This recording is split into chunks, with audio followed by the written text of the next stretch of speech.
Bueno, este título es un poquito diferente a como está en el programa. Quiero agradecer, antes de comenzar, a María Witz por invitarme a ser parte de este seminario y sobre todo quiero agradecerle al museo por los maravillosos días que he pasado. Ya llevo creo que 10 o 12 o ya una eternidad. Llevo aquí en Medellín trabajando con el equipo del museo en el montaje de la exposición y realmente no solamente estoy agradecida por la hospitalidad y la cálida acogida, sino porque ha sido un trabajo impecable. Es decir, el nivel de profesionalismo de este museo es exquisito y ojalá todas las instituciones culturales del país les siguiera su ejemplo. Pues estamos aprovechando que está la exposición de la vuelta en las salas del museo que vamos a inaugurar esta noche. Y para no hablar de todos los aspectos de la exposición, voy a hablar sobre algo que uno ve transversalmente a través de la exposición y es sobre la imagen documental. Para ello quiero señalar primero dos detalles de la vuelta. Por un lado, se organizó en el marco del Festival de Fotografía de Arles, como dijo María Wills, y por lo tanto el común denominador de las obras es que están todas realizadas en fotografía y en video. Y por el otro lado, una cosa que es importante es que la curaduría, Sam Sturze, que es el director del Festival de Arles, y yo fuimos co-curadores y decidimos centrar la selección de las obras en artistas plásticos y visuales que utilizan el medio fotográfico como un instrumento central de su práctica. Es decir, creadores de imágenes que si bien utilizan medios fotográficos, se identifican como artistas y no como fotógrafos. Y por lo tanto, sus obras se inscriben primordialmente dentro de la historia de las artes plásticas y en los campos discursivos del arte contemporáneo. Y esto lo señalo porque señala algunas de las problemáticas que surgen en la relación entre fotografía y arte contemporáneo. Por otra parte, con Sam Sturze, mi co-curador, contemplamos en algún momento la posibilidad de incluir reportería gráfica en la exposición por el simple hecho que uno de los capítulos de la muestra gira en torno a la memoria con relación al conflicto armado, pero finalmente optamos por no hacerlo para no mezclar registros visuales diferentes, es decir, lo periodístico y lo artístico por otro lado. Como no alcanzo a cubrir a todas las obras expuestas, voy a enfocarme en diferentes expresiones de la función documental en el arte contemporáneo, tomando en su mayoría ejemplos en las obras que están expuestas en la vuelta, pero también en la reportería gráfica, que me parece que es un contrapunto importante. Históricamente ha habido una jerarquía tácita en el carácter documental de la fotografía y en la función conceptual del arte. A este prejuicio hay que agregar que los que limitan a la fotografía a una concepción meramente mecánica o técnica y no imaginativa como el arte, y los que contraponen la capacidad de reproducción múltiple que tiene la fotografía a la singularidad del arte.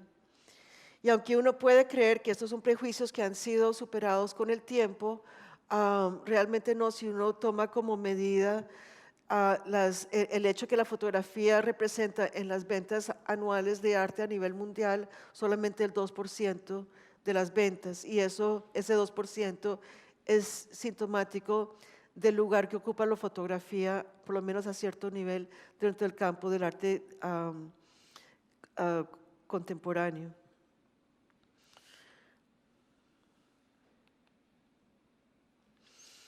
Las tensiones entre fotografía y arte han evolucionado a lo largo de la historia. Fue solamente hasta 1920 que el término documental se volvió parte del léxico fotográfico. Es decir, que eso fue casi un siglo después del invento de la fotografía y unos 30 años después de que surgió la fotografía esteticista, es decir, esta fotografía como más pictórica, simbólica, que se parecía a la pintura de la época y que fue de los primeros intentos de los fotógrafos por elevar la práctica fotográfica a una categoría de arte. Y fue solamente a partir de ese momento, incluso unos 30 años después de estas tendencias pictóricas, que apareció la categoría documental en el lenguaje fotográfico, y eso implica que no existía antes porque la función documental ya era implícita en la práctica fotográfica, es decir, no había una diferenciación entre su función documental y no, fue solamente realmente a comienzos del siglo XX que hizo esta distinción. O sea que el concepto documental es histórico y depende de los usos fotográficos que ha tenido. El léxico fotográfico apunta hacia precisiones particulares. Por ejemplo, el fotógrafo estadounidense Walker Evans decía que él trabajaba con un estilo documental. Esa palabra estilo es importante porque si bien él hace un trabajo documental, él está diferenciándose de lo que podría ser el documento como evidencia, por ejemplo, lo que puede ser la fotografía que toma la policía de una escena de crimen. Entonces, en él, la palabra estilo implica una apertura a poder aceptar una dimensión subjetiva dentro de la imagen que está creando. Stephen Ferry, que es un fotógrafo norteamericano radicado en Colombia y el autor del libro Violentología, que vemos la imagen acá, se define él como fotógrafo no ficción. Y es decir, que no se describe como un fotógrafo documental, pero sí asume la fidelidad y la autenticidad en su práctica fotográfica documental, sin excluir que puede incorporar significaciones simbólicas o interpretativas logradas sin alterar la imagen, porque es importante como distinguir que como reportero gráfico, la reportería gráfica tiene como un protocolo que es muy estricto y es, uno no puede alterar la imagen ni en la toma, ni en el cuarto oscuro. Uno puede arreglar luces y eso, pero si hay un árbol que te daña la composición, como reportero gráfico no puedes quitar ese árbol con Photoshop para tu imagen final. Es decir, eso es un gran no. Entonces vamos a ver unos primeros ejemplos de prácticas documentales. Actualmente la relación entre arte y fotografía se ha complejizado mucho por el interés que tienen los artistas contemporáneos en los materiales de archivo, como lo mencionó hace un momento María, y por lo tanto en lo documental como una conexión incuestionable con la realidad. Para mí una gran pregunta es qué separa las imágenes del arte documental de la reportería gráfica. Si los dos sistemas de comunicación, la periodística y la artística, se basan ambos en el lenguaje de las artes visuales y en lo documental. Para no ir muy lejos, yo creo que la respuesta está en que se trata de dos utilizaciones de la fotografía diferentes. Implican dos oficios diferentes. Una es informativa, la otra es conceptual. Circulan por canales diferentes. Una en los medios de comunicación y los otros por los circuitos institucionales del arte, como las galerías, los museos, las colecciones, los libros de teoría e historia del arte. Es decir, el arte está dentro de los campos discursivos de la imagen, mientras que la fotoreportería no suele estarlo, está dentro de otro tipo de contextualizaciones. En conclusión, se distinguen por los diferentes usos sociales que hay de la imagen. La reportería gráfica ha suscitado mucho debate por parte de historiadores de la fotografía y de teóricos de la representación como Susan Sontag, Roland Barthes, Martha Rosler y Abigail Solomon Godeau sobre problemáticas tanto éticas como estéticas específicas a este género, como puede ser la estetización de la violencia, la relación colonialista entre el fotógrafo y el sujeto, o la instrumentalización de los sujetos para fines ideológicos, estéticos o del mercado. Pero es importante como insistir en que la reportería no es un género estático. En esta primera imagen de Jesús Abad vemos un ejemplo de un repertorio grande que él tiene sobre los amuletos y los fetiches religiosos que portan los diferentes actores armados del conflicto armado. Esta es una imagen que tiene que ver con paramilitares, pero es algo es una práctica que realmente es común a todos los actores armados. Y lo que aquí vemos en esta imagen es una edición de la información. El fotógrafo se centra en la figurita del divino niño atrapado entre signos de guerra, es decir, el emblema de las AUC, el arma de fuego, el uniforme militar. No vemos el rostro del soldado porque su identidad individual no es pertinente en el momento de la significación de la imagen. Es una imagen informativa que por las decisiones del fotógrafo del encuadre condensa una dimensión simbólica e interpretativa. En este segundo ejemplo, vemos una imagen tomada por Stephen Ferry en el Club Social de Nogal después de un atentado que dejó a 35 muertos y a 200 heridos, el Club Nogal de Bogotá. Y es una imagen que comunica a través de la sugerencia y no una información visual concreta, es decir, no hay que olvidar que estamos hablando de reporteros gráficos y sin embargo no identifica con mayor precisión ni detalles particulares sobre la víctima o el lugar donde se encuentran, es más bien una imagen que sugiere un clima de confusión y de caos. Ahora, siendo el reportero, me parece importante o interesante contraponer esta imagen de él con las siguientes imágenes.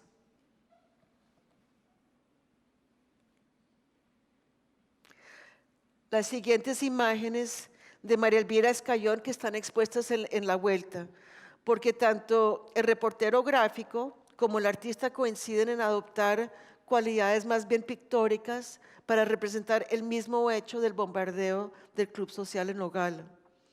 El reportero, quizás por las condiciones que tenía para tomar la foto, porque había oscuridad, porque era la urgencia de la oportunidad que tenía en ese momento, porque esa era la película que tenía, esos eran los lentes que tenía, es decir, la imagen es fruto de condiciones circunstanciales. Él toma de todas maneras una imagen abstracta que parece contradecir la idea de reportería documental. Y por el otro lado, la artista toma imágenes documentales, directas, que por estar inscritas en un contexto artístico, en un circuito artístico, se leen a primera vista como pinturas formalistas por sus cualidades gestuales, hasta que entendemos que es una fotografía documental, o sea, una evidencia literal de las huellas a escala 1:1 que han dejado las víctimas buscando la salida del edificio después del atentado. Estos ejemplos, tanto de Ferry como de María Elvira Escayón, recurren a una manera de desestabilizar la mirada para apelar a la subjetividad del espectador que aporta su propio conocimiento y formación cultural en la interpretación de la imagen. Ahora vamos a ver otra forma de correspondencia entre arte documental y reportería gráfica. Aquí vemos una imagen de Juan Manuel Echavarría de la obra Requiem NN, que es una serie de fotografías lenticulares. Lenticular es esa técnica como los cristos que uno encuentra en los bazares chinos, que abren y cierran los ojos y uno hace así. Esa es como la técnica de lo lenticular. Y esas son fotos que él tomó en Puerto Berrío, un pueblo que está sobre el río Magdalena. Y las imágenes duales representan el antes y el después de estas tumbas. Esas son tumbas que que son conocidos como DNNs, es decir, personas sin nombre y muertos sin identificación de la guerra interna, y que los habitantes del pueblo han adoptado, y al adoptarlos cuidan sus tumbas, decoran, le dan un nombre al difunto y cuidan las tumbas en espera o en la convicción que estas almas los van a proteger a su vez. Y este segundo trabajo esta es una muestra de una exposición, entonces uno ve, aquí es muy importante ver cómo la puesta en escena de esta imagen que de alguna manera replica la idea de lo que sería encontrar estas tumbas en el cementerio. Luego tenemos otra serie que él hizo que se llama Los Silencios, donde él toma fotografías de las aulas de clase abandonadas en zonas donde hay personas, donde comunidades enteras tuvieron que ser desplazadas también por causas del conflicto armado. Y muestro estas imágenes porque me parece interesante contraponerlas a fotografías de Jesús Abad Colorado, que incluso Jesús Abad Colorado tomó anteriormente a Juan Manuel Echavarría. Entonces, uno ve pues que la contraposición de estas dos series de imágenes muestran las contradicciones que hay entre una práctica artística documental frente a la de una periodística. ¿Qué es lo que diferencia estas fotografías que son esencialmente iguales? Es cuestión del espacio de circulación donde se presenta, es decir, las de Jesús Abad Colorado circula por los medios de comunicación y las del artista se introducen en el circuito y el discurso del arte contemporáneo. Pero hay también el asunto de la puesta en escena, como les mostré antes, las fotografías de Chavarría se presentan en el espacio inmaculado y teatralizado de la galería o del museo versus la reproducción en prensa o de una fotografía impresa a un tamaño estándar. También nos podemos preguntar que si la diferencia está en una cuestión de intención. Juan Manuel Echavarría dice que él toma las fotos por su contenido metafórico, mientras que Jesús Abad las puede tomar por su contenido informativo. O es cuestión de mercado. En general, la fotografía de un artista se valora económicamente mucho más que la foto periodística. Y si se valorizaban igual, tanto el artista como el reportero podrían ser cuestionados sobre las implicaciones éticas de esa valoración económica. Estos ejemplos muestran cómo las fronteras entre las diferentes prácticas documentales del arte y de la reportería gráfica son cada vez más porosas, por lo menos en términos formales, pero también está llenos de puntos de tensión. La fotografía gráfica puede evaluarse no solo por su contenido documental, sino también como el arte, por estrategias de la imagen que le permiten comunicar contenidos latentes, además de los manifiestos, si pensamos, por ejemplo, en la imagen de Nogal de Stephen Ferry que les mostré hace un momento. Voy a tomar un poquito de agua. Salud.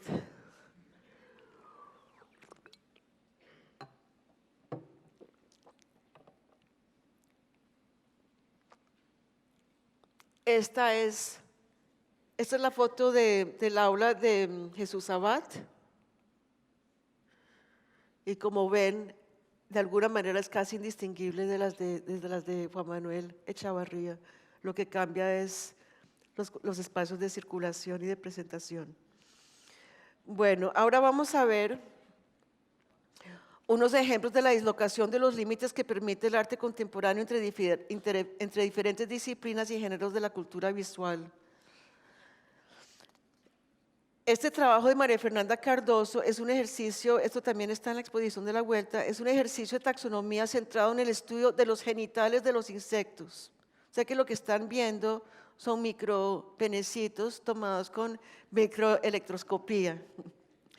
Ella es una artista que realizó un doctorado en arte y ciencias para tener acceso precisamente a las herramientas y metodologías de la investigación científica para cruzar la frontera tácita que hay entre el arte y el campo científico.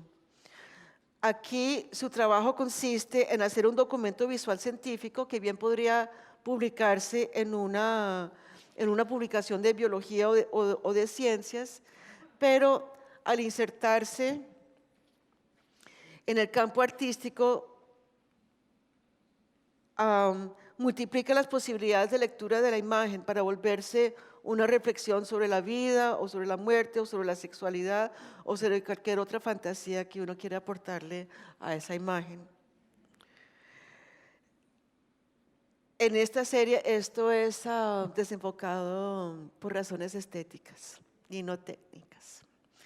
En esta serie Fotografías de Nicolás Consuegra vemos un ejemplo de fotografía vernácula sugerida como documento histórico. En un anuncio del periódico, Consuegra solicitó de fotos de álbumes familiares en las que aparecen personas o familias con su Renault 4, uno de los automóviles más populares en Colombia y muy representativo de los años 70 y 80. Nicolás seleccionó un total de fotografías, de imágenes, y les aplicó este efecto de desenfoque para, por un lado, eliminar la información particular sobre los individuos que no era pertinente a lo que él quería que la imagen comunicara, y por lo tanto las imágenes fueron adquiriendo como una cierta cualidad visual nostálgica. Estas imágenes se vuelven testimonio de una identidad cultural, de un momento particular de la historia nacional, pues la mayoría de estas fotos son de los años 70 y 80, y en ellas el Renault 4 puede leerse como un arquetipo iconográfico de la creciente clase media en Colombia. Y al presentarse como una colección, aquí estamos presentando 10 en esta exposición, 10 de los 40, es un espacio, es un archivo construido por el artista que revela no solo lo que está contenido en las imágenes como testimonio de una memoria familiar, sino que refieren a la vez a una memoria colectiva constituida por un símbolo emblemático de la época como es el Renault 4. Carolina Caicedo realiza un trabajo artístico y activista, pues además de su producción artística trabaja con comunidades en campos afectados por la privatización de bienes públicos. Esta imagen es un collage digital compuesto por fotografías aéreas de diferentes regiones en América Latina. Y en ella,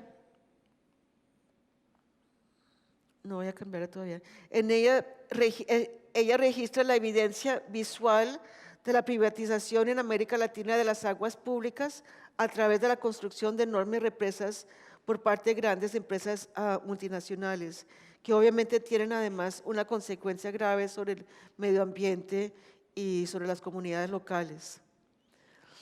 Y un aspecto que me parece muy interesante, sobre todo considerando que ella es activista, es que ella utiliza la noción de belleza y de lo pictórico de una manera que recuerda las pinturas románticas alemanas, es decir, por su contenido alegórico y metafísico. Y para mí esta tensión entre lo bello y lo pictórico y entre lo dramático y lo documental parece una táctica de concientización, como una estrategia activista. Entonces quise mostrar como esa relación ante la naturaleza, una herida y uno pues que lo hacía sentir muy humilde ante la magnitud del universo. Bueno, seguimos con Óscar Muñoz. La obra de Óscar Muñoz podría entenderse como esto también está en la exposición de la Vuelta, la obra de Muñoz podría entenderse también como una meditación sobre la memoria individual y colectiva, como Consuegra, que reflexiona pero él reflexionando sobre cuestiones de permanencia y mortalidad a través de los materiales muy precarios que él utiliza. Los narcisos, que son estas bandejas de agua con una superficie de polvo que dibuja la imagen, el autorretrato que está ahí, está conformado por autorretratos fotográficos genéricos, un poco a la manera de las fotos de carnet de identidad.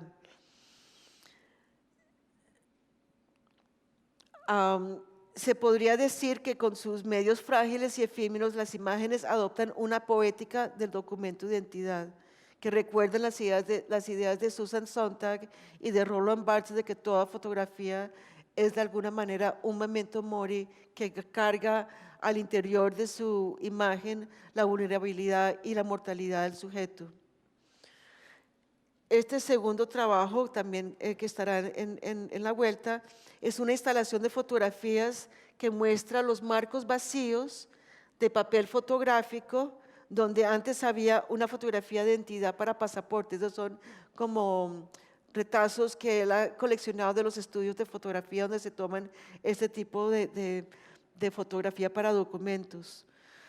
Entonces, aquí lo que estamos viendo es el documento ausente como otra expresión de evidencia documental. Es más un juego conceptual sobre la idea del documento. Ahora vamos a abordar una serie de ejemplos de artistas que incorporan imágenes creadas por otros para su creación visual. Vamos a comenzar con Beatriz González, que como ustedes saben, ella es la pionera de alguna manera de esta práctica que ha generado un cierto legado en las nuevas generaciones del arte en Colombia, porque ella desde mediados de los años 60 comenzó a basar la realización de sus pinturas sobre imágenes de reportería gráfica.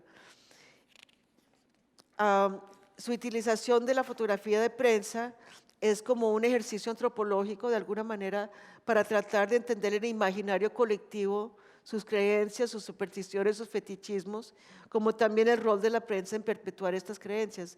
Estas son imágenes que ella realizó de un gran archivo que ella tiene sobre la realeza británica, un poco como burla de la fascinación que tienen tanto los medios, son de los años 70, que tienen los medios y como las clases populares y la clase alta, una fijación que tiene con la nobleza británica. Entonces ella juega un poco como una burla de todos estos temas de clase.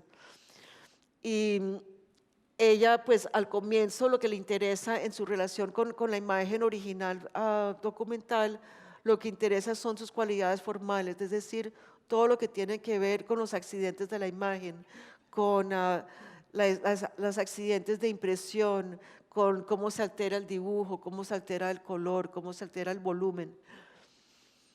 Y más tarde, esto es un ejemplo de la obra que tenemos en la exposición. Más tarde, en los años ya 80, ella comienza a desarrollar una imagen mucho más satírica, digamos, como a ejercer como crítica social, como crítica política. Y ella, pues a partir de estas imágenes, preserva el origen fotográfico, pero a la vez crea nuevas asociaciones para contextualizar la imagen. Aquí lo que estamos viendo son tres expresidentes, Julio César Turbay Ayala, Belisario Betancourt y Carlos Lleras Restrepo, junto a un cuarto personaje que es el indio amazónico.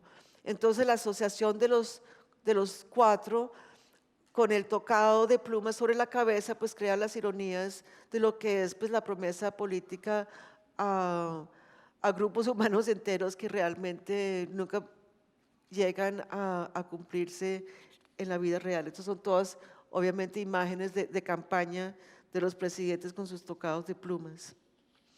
Hay otros artistas en la vuelta. Aquí hay un detalle más como el mood board que inspiró a la obra que vimos antes, que se llama Plumario Colombiano. Y hay otros artistas en la vuelta, como Andrés Felipe Orjuela y José Alejandro Restrepo, que también trabajan igualmente a partir de archivos y de fotografías de prensa, pero no voy a entrar en detalles sobre ellos, pero pueden ver sus trabajos en la exposición. Sí voy a mencionar a Juan Sebastián Peláez, quien apropia fotos fijas del cine en las que aparecen actores interpretando personajes colombianos, ¿no? Sin importar si son caricaturas o figuras de la historia criminal colombiana. Aquí el artista convierte una imagen de ficción en una imagen documental, es decir, es la evidencia. Estas imágenes se convierten en la evidencia de un imaginario cultural, pues al sacarla de su contexto original está señalando no solo la perpetuación de estereotipos culturales, sino también la delgada línea que separa la realidad de la ficción en muchos de los imaginarios formados fuera del país sobre la identidad y la historia colombiana. Y el último capitulito, o sección, es sobre el documento como ficción. Y aquí quiero poner, ¿dónde hago? Aquí quiero poner simplemente este ejemplo de Stalin solo para que tengamos una referencia visual de una imagen de la posverdad. Estos son unas fotografías que a medida que las personas fueron cayendo de los favores de Stalin, fueron iluminadas de la fotografía hasta que Stalin queda ahí solito. Entonces, vamos a comenzar por Santiago Forero. En esta serie, Héroes en Acción, es una serie de autorretratos que Santiago Forero tomó para cuestionar las normas aceptadas de masculinidad y las expectativas sociales con respecto al género masculino. Están inspiradas en las imágenes de los medios de comunicación. Forero se autorrepresenta como diferentes personajes en faenas que a él les son negadas por tener una estatura considerada inferior al promedio. En cambio, en cuanto a lo documental, pues la cámara permite crear la ficción que se vuelve una verdad fotográfica. Pero también hay como una producción cinematográfica en las puestas en escena, es decir, que hay un énfasis en el artificio, y son fotografías que dramatizan los paradigmas masculinos al punto de hacerlos ver irreales e inalcanzables para cualquier hombre común y corriente. De esta manera, este trabajo juega con la noción de objetividad de la imagen documental, es decir, que pone en cuestionamiento una función básica que presuntamente caracteriza a la fotografía, que es registrar fielmente aquello que está frente a su lente.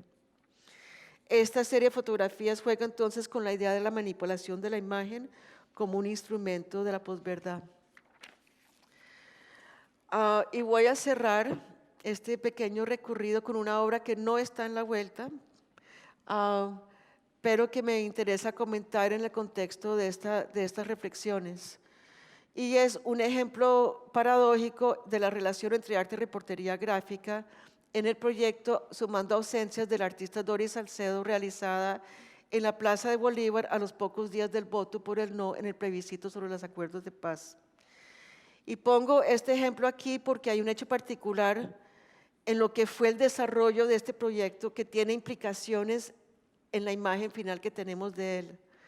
Se podría decir que este proyecto se realizó en dos etapas. En una primera etapa se llevó a cabo una acción colectiva dirigida por el artista de cientos de voluntarios que cosieron segmentos de telas con los nombres de las víctimas inscritas con ceniza de carbón y hasta cubrir una superficie total, la superficie total de la plaza. La tela medía 7 kilómetros de largo. La reportería gráfica pues hizo su papel en documentar el proceso, es decir, desde la fabricación del tapiz blanco hasta la imagen final. Pero hay algo que quedó fuera de la imagen. Para lograr la extensión ininterrumpida de la tela blanca, la artista exigió que se retirara el campamento por la paz,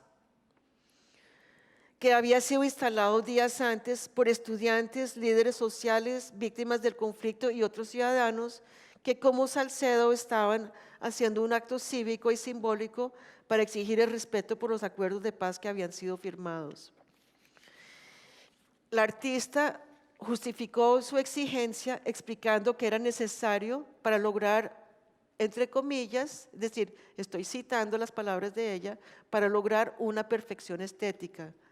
Y con esta justificación, cientos de personas fueron desplazadas para dar lugar al proyecto del arte. Entonces, la segunda etapa del proyecto era la imagen de la plaza completamente blanca, que se convirtió en una imagen mediática que recorrió el mundo.